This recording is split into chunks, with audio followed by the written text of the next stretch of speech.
안녕하세요, 여러분. 오늘 우리가 살펴볼 내용은 정말 엄청난 흥미를 유발하는 그러면서도 약간은 오싹한 주제입니다. 바로 실리콘 철학자의 이질성 붕괴와 인공적 합의 현상인데요.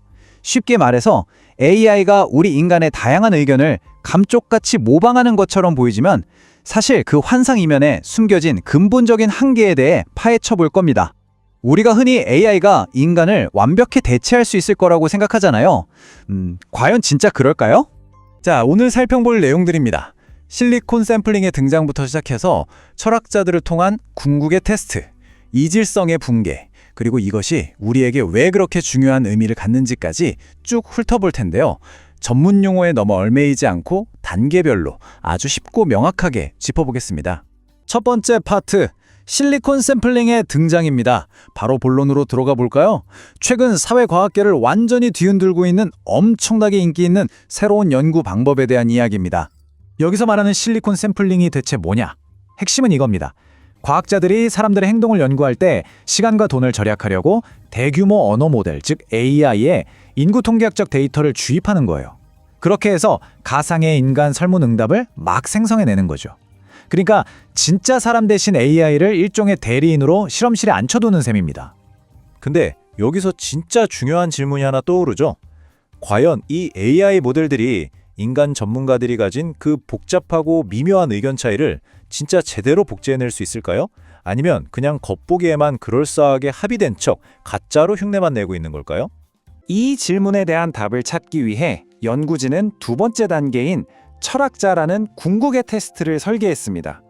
AI 모델들에게 정말 가혹한 스트레스 테스트를 진행한 거죠.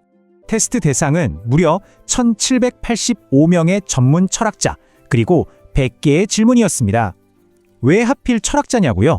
철학자라는 직업 자체가 말이죠. 믿을 수 없을 만큼 미묘하고 고도로 구조화된 의견 불일치로 밥을 먹고 사는 분들이기 때문입니다. 이분들은 논리적으로 치열하게 논쟁하는 게 직업이잖아요. 완벽한 테스트 그룹인 거죠. 그래서 연구진은 277명의 철학자 프로필에서 뽑아낸 아주 방대하고 상세한 데이터를 가지고 7개의 각기 다른 AI 모델들이 이 철학자들의 고유한 입장을 얼마나 잘 흉내내는지 평가해봤습니다. 과연 AI가 이 복잡하고 다채로운 생각의 결을 제대로 담아냈을까요? 이제 세 번째 파트, 이질성의 붕괴입니다. 실제 테스트 결과를 시각화한 데이터를 보시면 아마 깜짝 놀라실 겁니다. 지금 보시는 이 시각적 차이가 정말 놀랍지 않나요? 한쪽을 보세요. 빨간색, 파란색 점들이 아주 복잡하고 지저분하게 막 섞여 있죠? 이게 바로 진짜 인간들이 가진 다양성입니다. 그런데 AI 시뮬레이션 쪽을 보면 세상에 그 복잡했던 의견들이 그냥 일직선의 수직 띠 모양으로 완전히 무너져 내렸습니다. 완전히 납작해진 거죠. 이걸 비유하자면 이렇습니다. 우리 인간의 사고는 수많은 색깔을 반사해내는 다면적인 프리즘 같아요. 반면에 AI는 그냥 평면 거울인 거죠. 복잡한 차원들을 꾹꾹 압축해서 현실에는 존재하지도 않는 인공적인 합이라는 획일적인 가짜 이미지만 반사하고 있는 겁니다. 데이터 수치를 보면 더 기가 막힙니다. AI 모델들이 인간 철학자들보다 무려 3.9배나 낮은 분산을 보였어요. 3.9배요. 이건 그냥 어쩌다 한 번 틀린 수준이 아니죠. AI가 인간이 가진 자연스러운 생각의 차이, 그 이질성을 아주 체계적으로 싹 지워버렸다는 확실한 증거입니다. 그럼 도대체 AI는 왜 이런 어처구니 없는 짓을 하는 걸까요? 네 번째 파트, 고정관념과 인공적 합의에서 그 치명적인 이유를 살펴보겠습니다. 진짜 충격적인 예시 하나 보여드릴게요.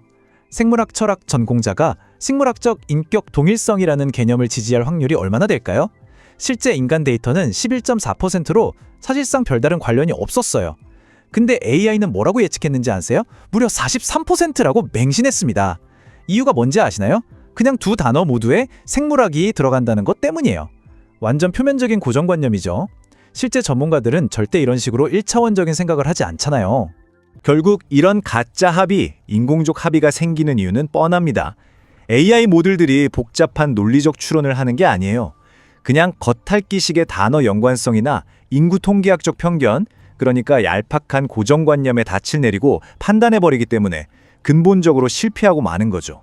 결과적으로 AI는 사람들이 이미 뻔하게 동의하는 그런 일치도 높은 주제를 맞힐 때만 뭔가 똑똑해 보입니다.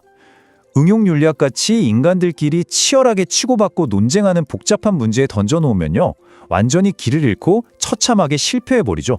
자, 여기까지 오면 아마 이런 생각이 드실 겁니다. 5번째 파트인 미세 조정의 구조적 한계인데요. 아니, 그냥 AI한테 데이터 더 때려 넣어서 미세 조정하면 고쳐지는 거 아니야? 아주 날카로운 질문입니다. 실제로 연구진도 똑같은 생각을 했어요.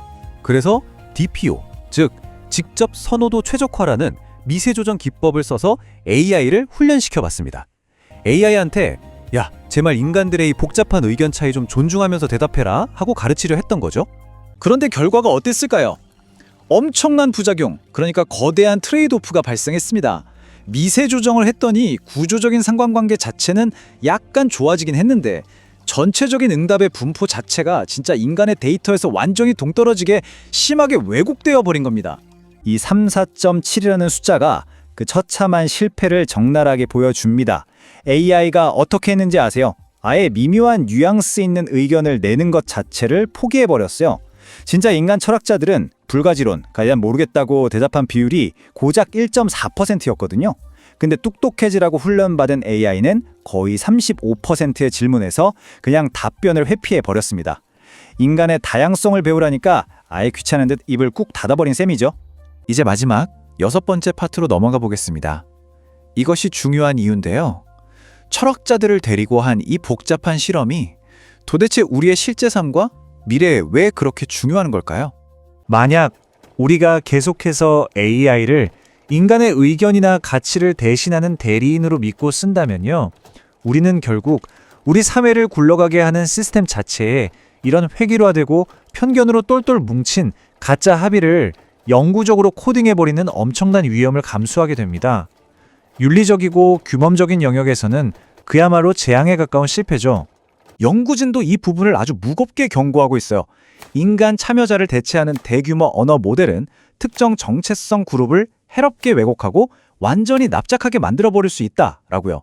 우리 인간의 관점을 그토록 빛나고 가치 있게 만드는 그 아름다운 다양성을 기계가 그냥 싹둑 잘라내버리는 겁니다. 결론적으로 여러분이 오늘 반드시 마음속에 새겨두셔야 할 핵심은 이겁니다. 우리 삶에서 가장 어렵고 또 가장 중요한 도덕적, 철학적 질문들을 다룰 때 말이죠. 현재 인간들의 그 치열하고 뜨거운 논쟁을 대신해 줄 수 있는 마법의 알고리즘 같은 건 없습니다.